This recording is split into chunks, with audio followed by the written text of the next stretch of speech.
Do this the first 5 minutes after you wake up, and money finds you all day. Napoleon Hill taught that the first 5 minutes of your waking day set the terms every other minute must follow. And if you have ever opened your eyes already defeated by a day that has not even begun, you are far from alone, and you are about to learn why that happens and how it stops. Now here is the premise, stated plainly, the way Hill himself would state it before he ever told you a single story. He wrote it in Think and Grow Rich, and the words are his own. He said, "Truly, thoughts are things, and powerful things, when they are mixed with definiteness of purpose, persistence, and a burning desire for their translation into riches, or into whatever form a man may desire. And let me ask you plainly, do you see what he is telling you? He is not saying that a lazy wish, drifting through a half-asleep mind, at 7 in the morning, becomes money by nightfall. He is saying the opposite of what you have been told your whole life. You have been taught that money is found through labor alone, through the sweat of the hands, after the mind has already surrendered to worry. But Hill would stop you right there and say, "You see it, the mind that wakes and immediately drinks in fear, lack, and the clutter of yesterday's failure has already given its orders to the subconscious before the feet ever touch the floor. And the subconscious, Hill taught, does not negotiate, it does not judge, it simply acts on whatever thought is handed to it soaked in feeling, so the very thing you assumed was harmless. That groggy 5 minutes of dread before the alarm's second ring is in fact the command post of your entire day, and money, opportunity, and the people who carry both toward you are not repelled by bad luck. They are repelled by a mind that opened its doors to fear before it ever opened its eyes to purpose." So let us put this into your own mouth right now. In the present tense, the way Hill always insisted, a definite statement must be spoken, with feeling, as though it were already so. Say it with me. I rise each morning with a definite purpose, fixed in my mind. I command my thoughts before the world commands them for me. What I conceive and believe, I achieve. And again, I rise each morning with a definite purpose, fixed in my mind. I command my thoughts before the world commands them for me. What I conceive and believe, I achieve. If those words landed somewhere in your chest just now, type the 2 words "I achieve" in the comments below. Let it be your seal on what you just spoke. And if this teaching is reaching you at all, it is because someone before you subscribed. So let tomorrow's teaching find you too. Subscribe now so it reaches you. The first key is this, that the moment of waking is not neutral ground, it is contested ground, and whoever seizes it first, fear or purpose, wins the day. Hill observed this in every man he studied who rose from nothing. The successful man does not wake and check the newspaper for bad news before he has fed his own mind one true thought. He does not reach first for the telephone to hear what went wrong while he slept. He reaches first for a single sentence he has written down in advance, a sentence naming exactly what he intends this day to produce, and he speaks it before his feet touch the floor. This is not superstition, this is auto-suggestion, the deliberate planting of a chosen thought into the soil of the subconscious, before the weeds of the day get their chance to take root. And let me tell you plainly what this looks like in an ordinary house on an ordinary morning. A man wakes to his alarm, and in the old pattern his hand finds the phone before his eyes are even fully open. In 10 seconds he has absorbed a headline of disaster, a message from a coworker already complaining, a reminder of a bill still unpaid, and his subconscious, which Hill taught does not judge and does not sort good from bad, simply accepts this as the day's first order and begins arranging his perception around it. By the time his feet touch the floor, the day is already lost, not because anything real has happened, but because the command post surrendered before the battle began. Now picture the same man given one different instruction, before the phone, before the coffee, before a single word to another soul. He speaks aloud the one sentence he wrote the night before, naming exactly what this day is for. I want you to notice something plain. The farmer does not wonder what will grow in a field he never planted. Whatever seed is thrown in first thrives, and this is no different.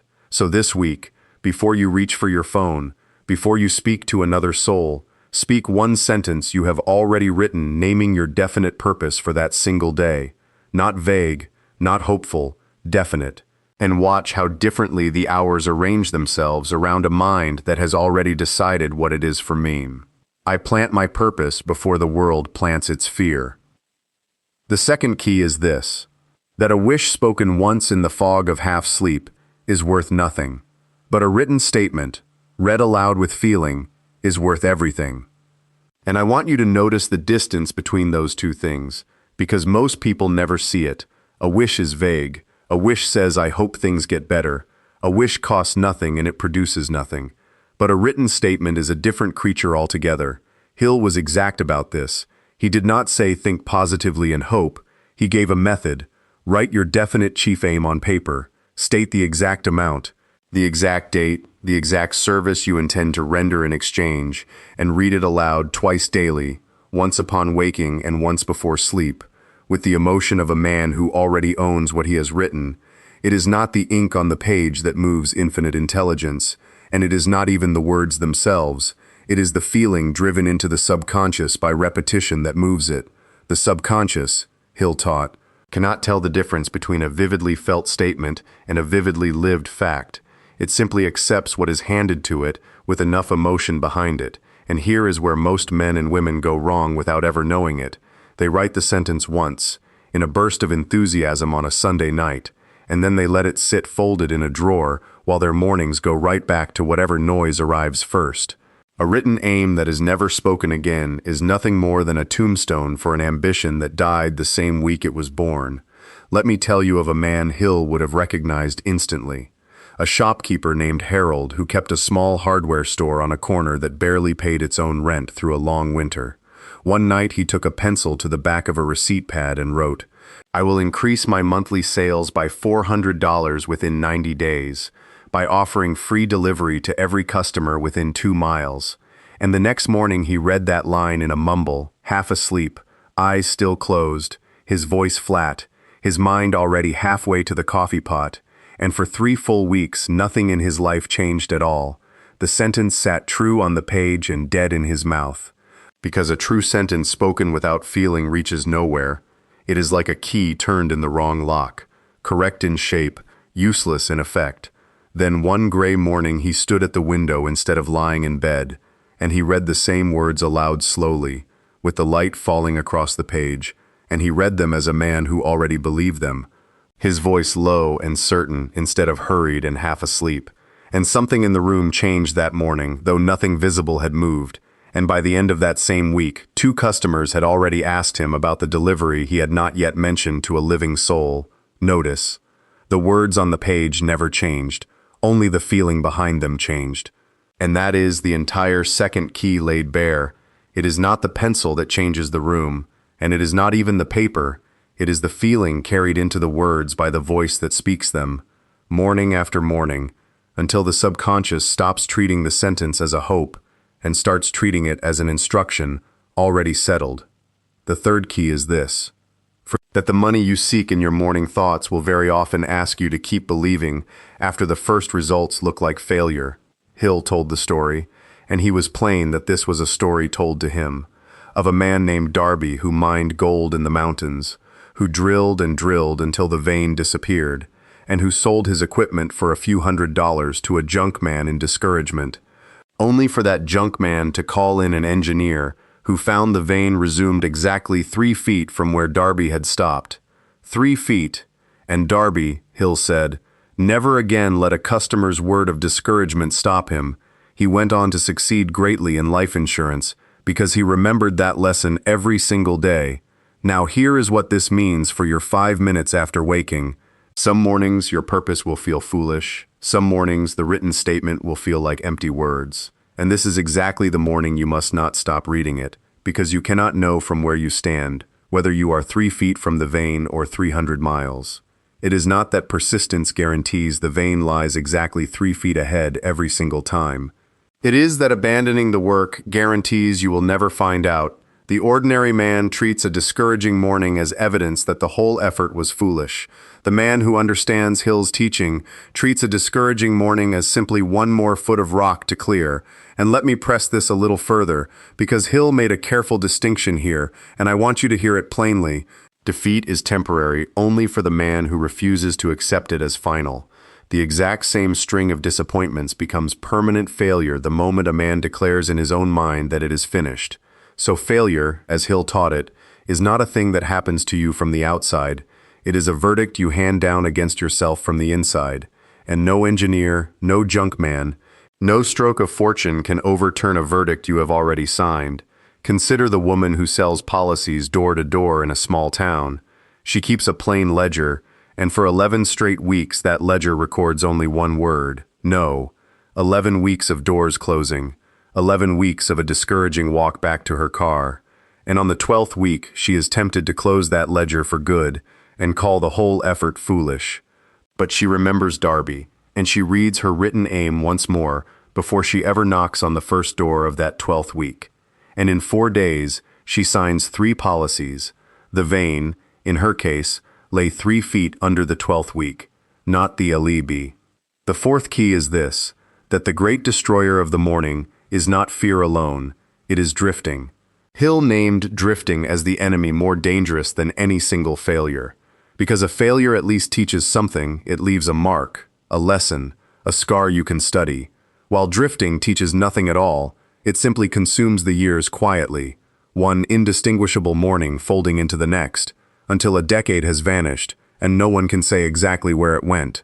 The drifter is the man who wakes without a written aim, who lets the first thought of the day be whatever the radio, the phone, or the worry of yesterday hands him, who tells himself he will get definite about his purpose someday, once things settle down, once the debts are paid, once the children are older. And Hill watched thousands of men and women drift their entire lives waiting for a someday that never arrived because they never scheduled its arrival. Picture 2 neighbors on the very same street, both waking at the very same hour. The first man reaches for his phone before his eyes are even fully open.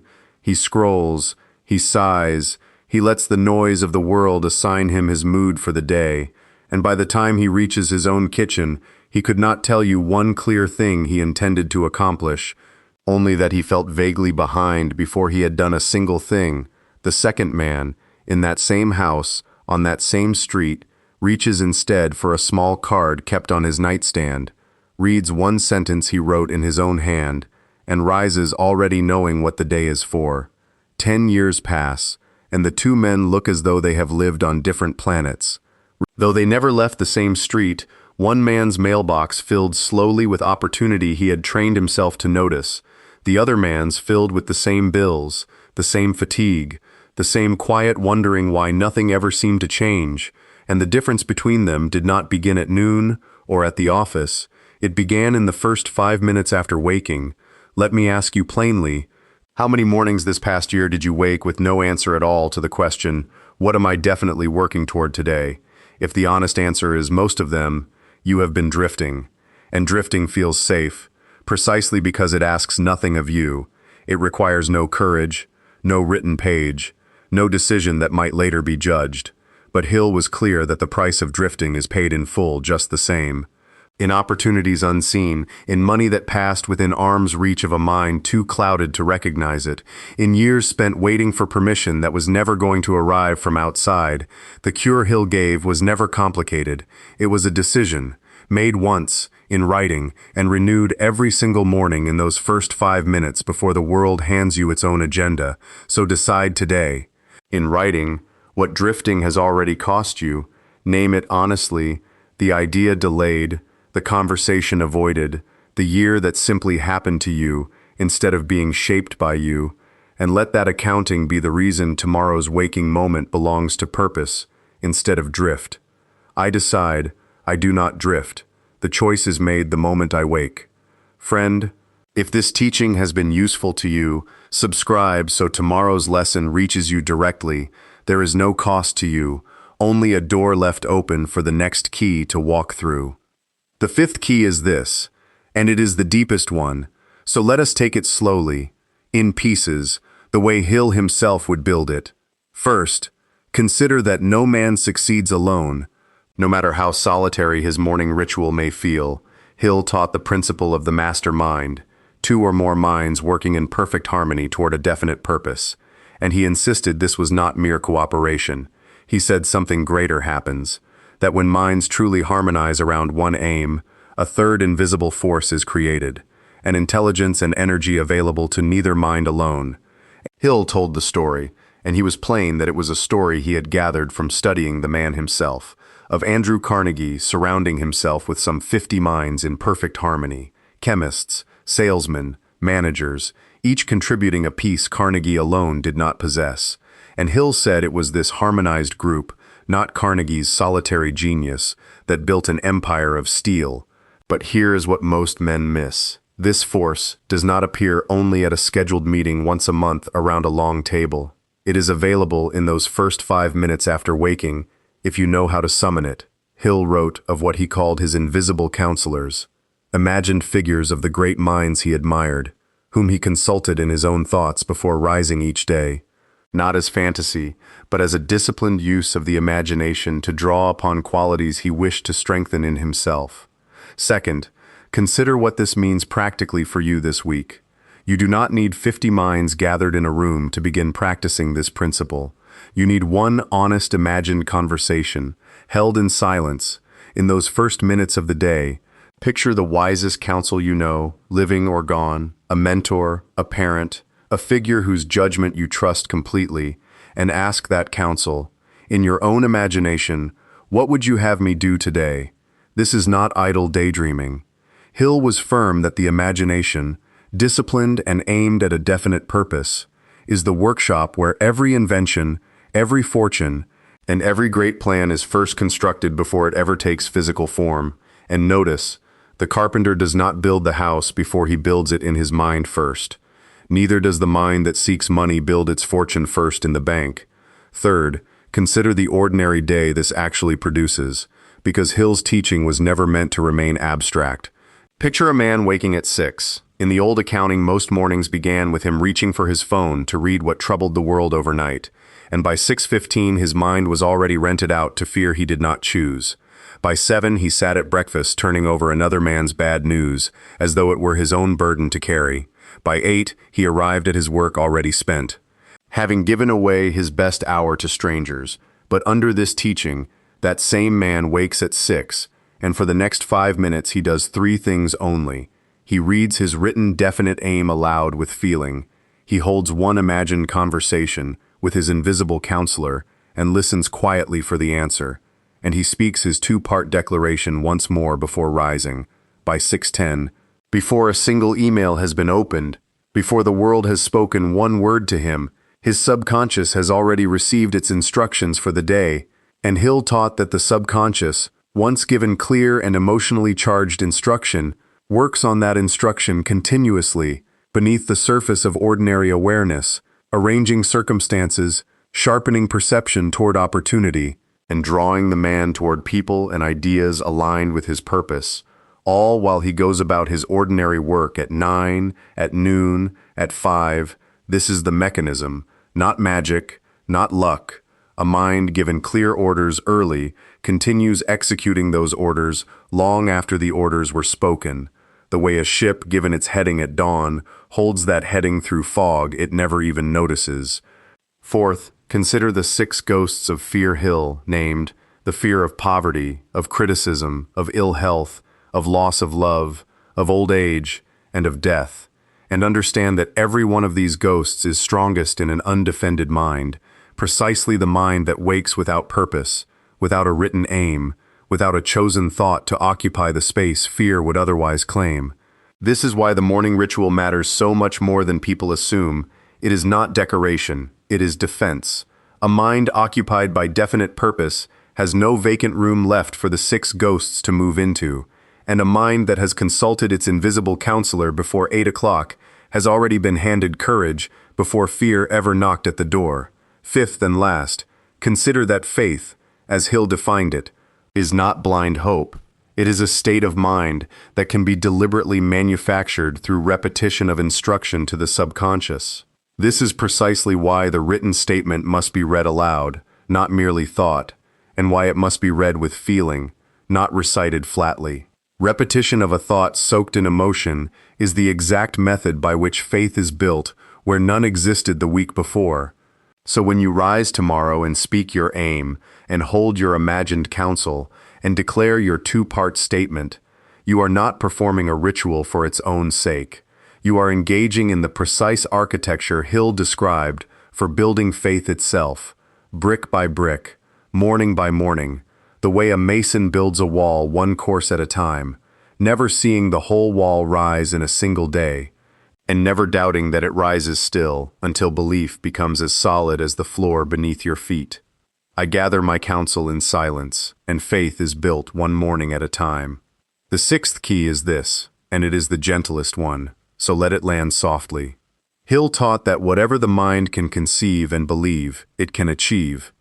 And he meant this as a working law observed across the lives of the men he studied for 20 years, from Carnegie down to men the world never heard of, but he never once suggested the achieving would be instant, or that one perfect morning would erase a lifetime of drifting by lunchtime. The mountain summit is reached one ordinary morning at a time, not in a single leap. And let me tell you of the kind of man Hill would have pointed to quietly, not a man in the newspapers, a grocer perhaps, the sort who opens his shop at 7 each day for 30 years, who in the beginning read his written aim with real fire in his chest, and who by the 4th winter read the very same words half asleep, mumbling them the way a man mumbles a prayer he no longer feels. And if you had asked that grocer on any single discouraging Tuesday whether his morning practice was working, he could not have told you. There was no ledger entry that said faith, up 3% today. There was only the plain fact that he showed up at the counter again, and the ordinary customer never saw the years of quiet mornings behind the steady man who greeted them. This is the part of Hill's teaching. Men forget the fastest. They want the summit visible from the base of the mountain. They want proof on day 9 that day 90 will pay out. But the mountain does not show you the summit until you are nearly standing on it. So be patient with yourself on the mornings the words feel hollow. Be patient on the mornings you forget entirely, and remember only at noon, and resolve simply to begin again tomorrow. Hill himself said, "Persistence is to the character of man as carbon is to steel," meaning it is not the absence of weak mornings that builds strength. It is the accumulation of mornings you return to the practice anyway, without applause, without evidence, without anyone watching. Consider, too, that the grocer did not need a new method every season. He needed the same 5 minutes kept faithfully through boredom, through doubt, through the ordinary gray Tuesdays that make up most of any life. That is the whole discipline, not intensity, not perfection, simply return. Tomorrow morning, in your first 5 minutes, you have one simple task. Read your written aim, hold your counsel, and speak your declaration, and the morning after that, do it again, and the morning after that, again, until it is no longer an exercise but simply who you are, before the world is even awake, until one day, without any single dramatic morning to mark it, you notice you are standing somewhere higher than where you began, and you barely remember climbing at all. I climb one ordinary morning at a time, and the summit is already mine. Here is the whole picture, drawn into one line, so you carry it out of this video and into tomorrow morning intact. It is not that thoughts alone become money. It is that thoughts mixed with definiteness, feeling, and repetition instruct a subconscious mind that works long after the thought was spoken. It is not that the discouraging morning means the vein is empty. It is that the discouraging morning is simply rock still to be cleared. It is not that drifting feels dangerous. It is that drifting feels safe, and that is exactly why it destroys quietly. It is not that you need a room full of advisors. It is that one imagined counselor, consulted honestly in silence, opens a door to intelligence beyond your own. And it is not that one perfect morning changes everything. It is that the same 5 minutes, kept faithfully morning after morning, becomes the mountain path itself. 6 keys, and really, if you look closely, one single key turns 6 different ways. The recognition that the first 5 minutes belong to you only if you claim them before the world claims them first. Now, if you have listened this far, you already sense that knowing this is not the same as living it, and that is exactly why the definite aim method exists. A short daily framework built directly from what you have just learned. A written page for your morning, a page for your evening, and the exact structure Hill described for turning philosophy into habit and habit into results, it is available for a modest price. It carries a full refund if it does not serve you. And the link is in the description below this video. It asks nothing of you but the same 5 minutes you already intend to give your mind each morning, only now with a method behind them. So say it once more, in full, and let it be the last thing you carry from this teaching into tomorrow's waking moment. I rise each morning with a definite purpose fixed in my mind. I command my thoughts before the world commands them for me. What I conceive and believe, I achieve. You have spent these minutes doing exactly what the title promised, learning what to do the first 5 minutes after you wake, so that money, and far more than money, finds you all day.